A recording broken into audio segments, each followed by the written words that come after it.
Hi guys, இன்றைக்கு நாங்கள் என்ன செய்ய போகிறோம்டா பாரம்பரிய ஒடியல் கூழ் தான் செய்ய போகிறோம். அதுக்கு முன்னாடி இந்த சேனலுக்கு யாரும் ஃபஸ்ட் டைம் வந்துருந்தீங்கண்டா லைக் பண்ணுங்கள், ஷேர் பண்ணுங்கள், மறக்காமல் சப்ஸ்கிரைப் பண்ணுங்கள். வாங்க வீடியோக்குள்ளே போகலாம். இப்போ நாங்கள் கூழுக்கு தேவையான மரவள்ளி கிழங்கு பைத்தங்காய் ரெண்டையும் எடுத்து வெட்டி வச்சுருக்கிறோம். இப்போ நாங்கள் கூழுக்கு தேவையான கலவா மீன், திருக்க மீன், நண்டு, இறால், கனவா எல்லாம் வேண்டி வடிவாக துப்புரவாக்கி வெட்டி எடுத்துக்கொண்டு இருக்கிறோம்.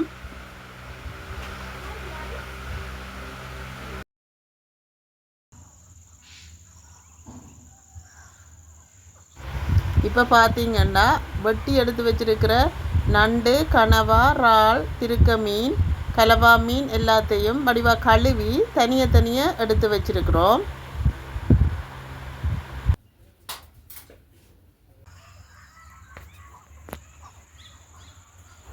இப்போ பார்த்தீங்கன்னா நாங்கள் சொந்தக்கார எல்லோரும் சேர்ந்து இந்த கூழை காய்ச்சி குடிக்க போகிறோம்.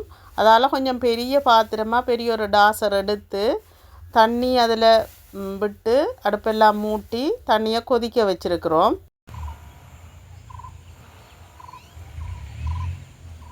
இப்போ பார்த்தீங்கன்னு சொன்னால் எங்களுக்கு தண்ணி நல்லா கொதிச்சு கொண்டு வருகுது.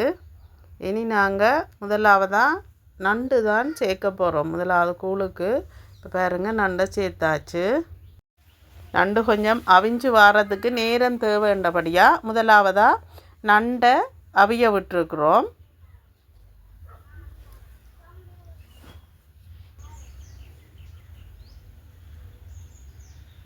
அடுத்ததாக நாங்கள் மரக்கறிகளை சேர்க்க போகிறோம். எடுத்து வச்சுருந்த மரவள்ளி கிழங்கு, பைத்தங்காய் ரெண்டையும் சேர்த்து அவிய விட்டுருக்கு பாருங்கோ. இப்போ நண்டு மரக்கறியெல்லாம் அவிஞ்சு கொண்டு கேட்க அடுத்ததாக கணவாயத்தான் போட போகிறோம். எடுத்து வச்சுருந்த கணவாயத்தோட சேர்த்துக்கொள்ளுறோம். அதுவும் சேர்ந்து நல்ல வடிவாக அவிஞ்சு கொண்டு வருது. அடுத்ததாக இறால் எடுத்து வச்சுருக்குறோம்.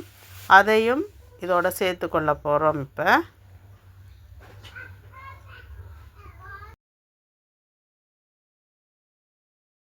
இனி நாங்கள் திருக்க மீன் தான் எடுத்து வச்சுருக்குறோம். அதை போட போகிறோம். திருக்க மீன் நிறைய தசைப்பிடிப்பாக இருக்கும், முள்ளுகள் கொஞ்சம் குறைவாக இருக்கும்.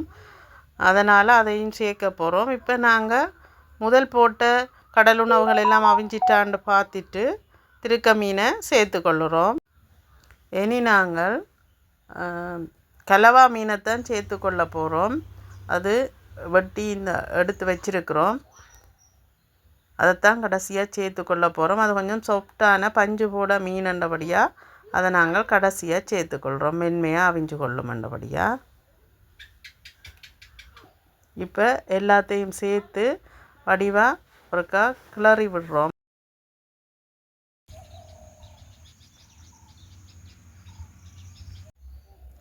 இனி நாங்கள் இப்போ உப்பு போடுறோம். எல்லாத்துலேயும் உப்பு சுவரி நல்ல வடிவாக அவியறதுக்காக வேண்டி இனி கொஞ்ச நேரம் இப்படியே அவிய விட போகிறோம்.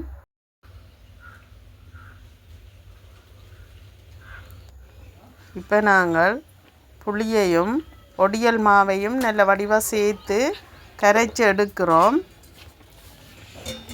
இனி நாங்கள் இந்த கரைசலுக்குள்ளே இடித்து வச்சிருக்கிற செத்தல் மிளகாய், உள்ளி, மிளகு, பெருஞ்சீரகம் எல்லாத்தையும் சேர்த்து இதோட நல்ல வடிவாக இருக்கா கலந்து விட போகிறோம். கலந்து இந்த புளியோட ஒடியல் மாவோட அதை சேர்ந்து நல்ல ஒரு சுவையாக வந்துடும். இப்போ நாங்கள் ஒரு கட்டி ஒன்றும் படாமல் நல்ல வடிவாக அந்த புளிக்கரைசலோடு எல்லாத்தையும் சேர்த்து கரைச்சி கொள்ளுறோம். இப்போ நாங்கள் கரைச்சி எடுத்து வச்சுருக்கிற அந்த கரைசலை இந்த டாசரில் அவிஞ்சு கொண்டிருக்கிறதுக்குள்ளே வடிவாக விட்டு இனி இதையும் ஒருக்கா வடிவாக சேர்த்து போட்டு இன்னும் அவிய விட போகிறோம். இப்போ பார்த்தீங்கன்னு சொன்னால் கலவையெல்லாம் சேர்ந்து நல்ல வடிவாக அவிஞ்சு வந்துட்டு, ஆனால் கொஞ்சம் கிளறி விட்டு கொண்டு போகணும். ஏன்னு சொன்னால் இது ஒடியல் மா போட்டபடியாக இறுகி போயிடும். எங்களுக்கு ஆகலும் இறுக்கமாக தேவையில்லைன்றபடியாக இப்போ கிளறி விட்டாச்சு. இப்போ பார்த்தீங்கன்னு சொன்னால் எங்களுக்கு நல்ல ஒரு காரசாரமான ஒடியல் கூழ், பாரம்பரிய ஒடியல் கூழ் ஒன்று ரெடி ஆகிட்டு இனி நாங்கள் பரிமாற போகிறோம். இப்போ பார்த்திங்கன்னா எங்களோட சின்னாக்களுக்கு பரிமாறியாச்சு. அவை நல்ல வடிவாக ரசித்து ருசித்து குடித்து கொண்டிருக்கினோம். இவ்வளவுதான் எங்களுடைய இன்றைய பாரம்பரிய ஒடியல் கூழ் காணொளி. மீண்டும் இன்னும் ஒரு காணொளியில் சந்திப்போம்.